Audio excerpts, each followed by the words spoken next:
Jangan silent dia.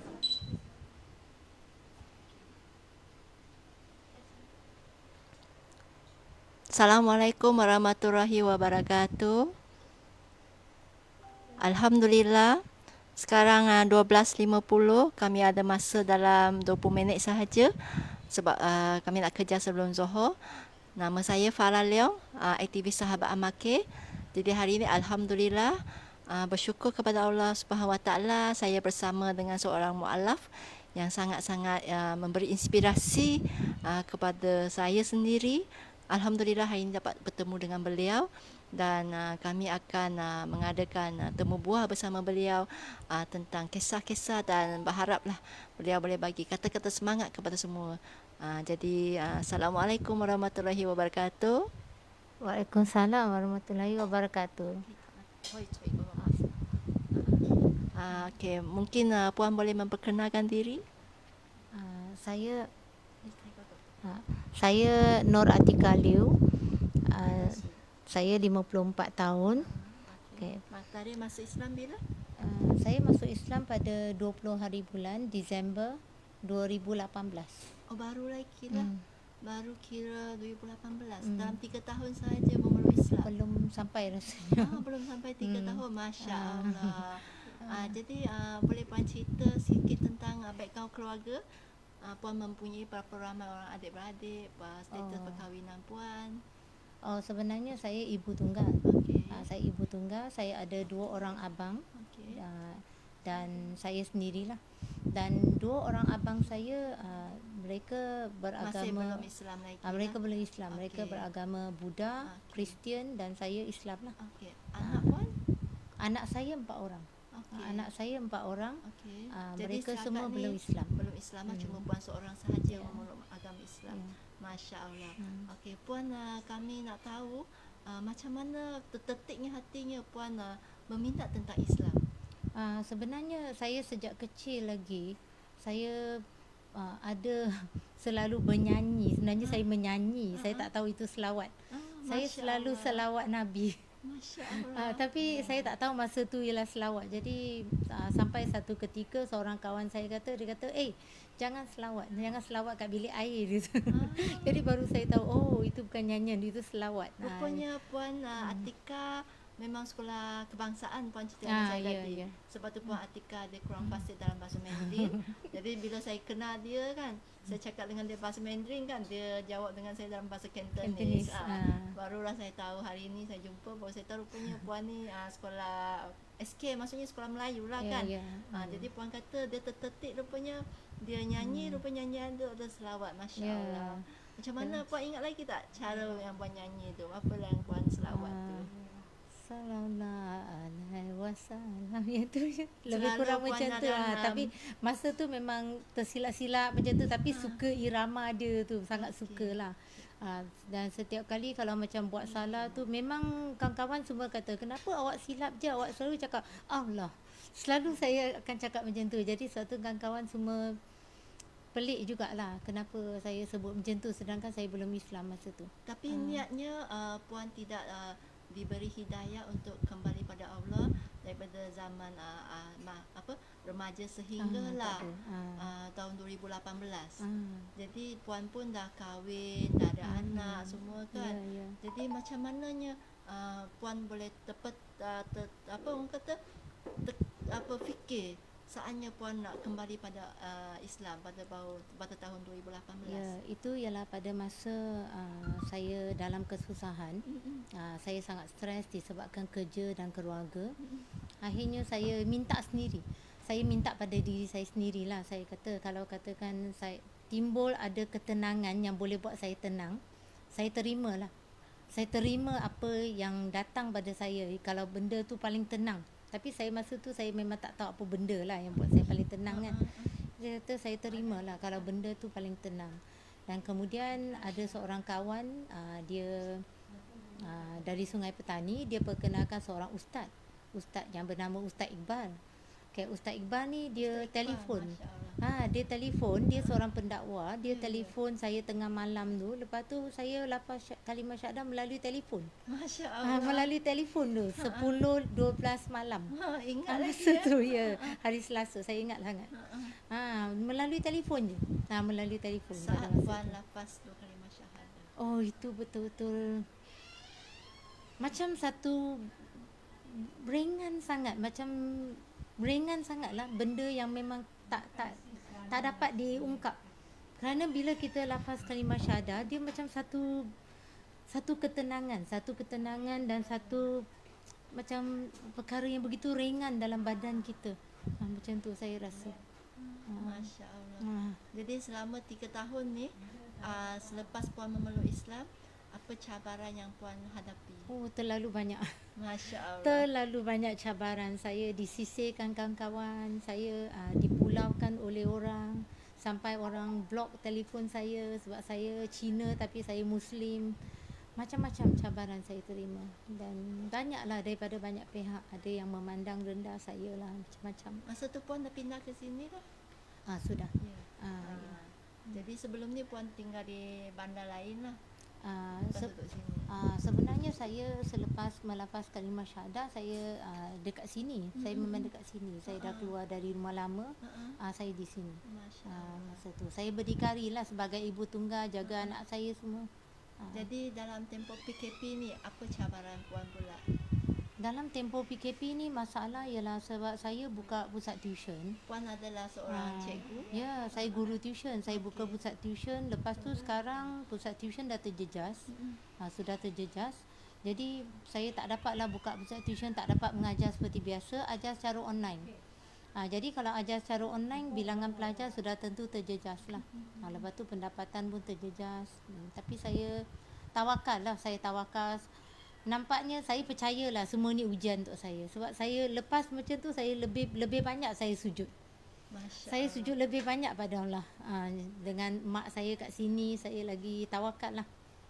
Jadi saat puan sujud pada Allah, lepas puan minta dengan Allah, ada tak ketenangan itu datang daripada Allah tu, membuat puan rasa cabaran hidup ini sebenarnya tanda Allah sayang pada kita? Ya, saya sangat yakin. Saya sebenarnya sangat yakin. Saya memang yakin, walaupun saya belum 3 tahun lah kira dalam Islam, tapi saya sangat yakin semua ni ujian. Kalau Allah sayang kita, dia bagi kita ujian. Kalau dia tak sayang kita, dia memang biarkan. Betul tak? Saya dengar daripada kawan-kawan macam tu, kalau Allah tak sayang kita, dia biarkan kita hanyut. Tapi disebabkan ujian itu, kita sebenarnya ingat balik pada Allah. Jadi sebenarnya macam ni, sebenarnya ada banyak cara Allah sayang pada kita. Ada orang tu Allah uji kita dengan ujian yang orang kata yang bukan semua orang boleh terima. Tetapi ada orang tu Allah tak uji, Allah tak uji, sebenarnya satu ujian juga. Jadi sebenarnya ujian setiap orang tu adalah berlainan. Jadi sesiapa yang Allah uji tu, sebenarnya Allah tahu kami boleh terima ujian itu, sebab tu Allah uji lagi dan lagi. Jadi setiap kali ujian tu datang, kita meningkat satu darjat. Jadi orang yang tidak diuji, sebenarnya dalam diam-diam Allah uji dia juga.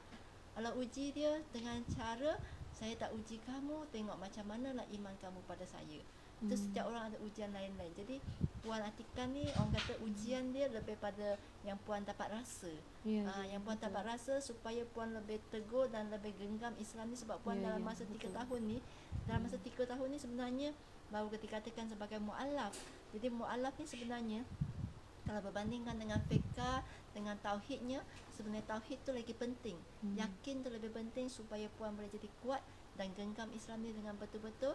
Puan teruskan perjuangan Puan sebagai seorang Islam, dan Puan membawa misi yang sangat besar, iaitu sampaikan Islam pada orang sekeliling Puan.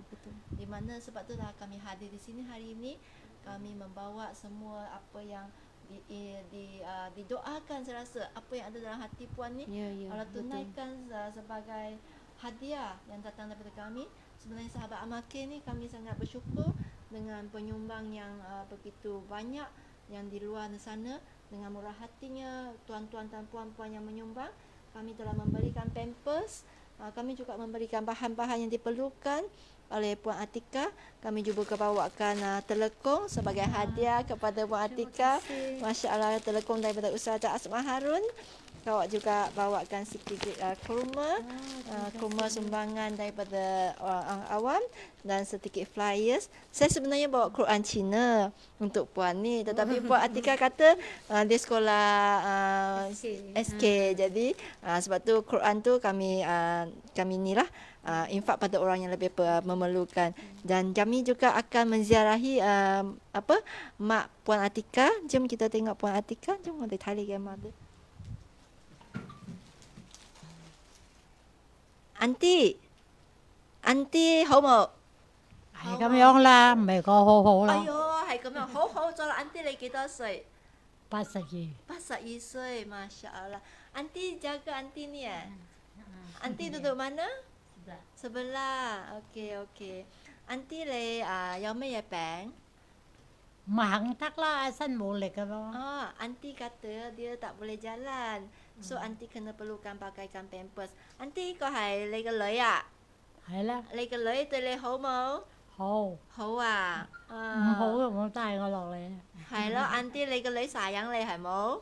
雖然佢唔同宗教，係咪？係一樣㗎啦，而家啲世界。Auntie baik lah. Auntie kata saya kata anak auntie ni agama dia lain. Auntie kata semua sama sahaja. 最重要係對你好，啱唔啱？係啦，對我唔好咩都假嘅。啱，auntie啱，auntie。所以 auntie 你有咩希望冇？我希望我快啲好翻咯。仲有咩希望？冇咩希望。冇咩希望啦。我哋希望你健健康康係冇？我哋希望 auntie 健健康康。係啦。Okey. Puan Atika dah jaga mak ni berapa lama Puan? Sebenarnya sejak dari hospital dulu dah seminggu, lepas tu bawa balik sini seminggu. Lepas tu dia sakit, abang bawa balik Seremban. Okay, bawa balik Seremban, lepas tu dia kata suruh saya jaga semula lah sekarang. Jadi sebab tu saya pun bawa dia lah. Tapi saya tak dapat pergi.